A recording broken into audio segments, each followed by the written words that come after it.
Hi friends, welcome to Panchatantra TV.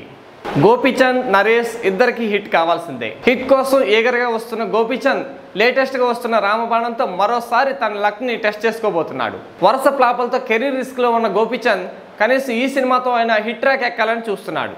మరో పక్క నాందితో hit అందుకున్న అల్లరి నరేష్ ఇట్లు మారేడు మల్లి ప్రజానీకం సినిమాతో మళ్ళీ ఫ్లాప్ చూశాడు.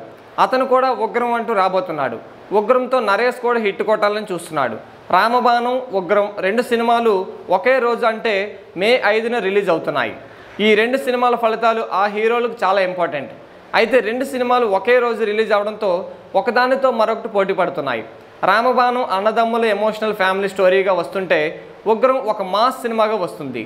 రెండు సినిమాల ట్రైలర్స్ ప్రామిసింగ్గా ఉన్నాయి. గోపీచంద్, అల్లరి నరేష్ ఈ ఇద్దరు తమ సినిమాలతో ఆడియన్స్ను అలరించాలని చూస్తున్నారు. మరి ఈ సినిమాల్లో ఏది వర్కౌట్ అవుతుందో చూడాలి. రెండు సినిమాలకు మంచి ఛాన్స్ అని చెప్పవచ్చు. సో ఇది మరి లేటెస్ట్ అప్డేట్. ఈ వీడియో మీకు నచ్చినట్టయితే లైక్ చేయండి, షేర్ చేయండి, మన ఛానల్ సబ్స్క్రైబ్ చేసుకోండి. Thank you.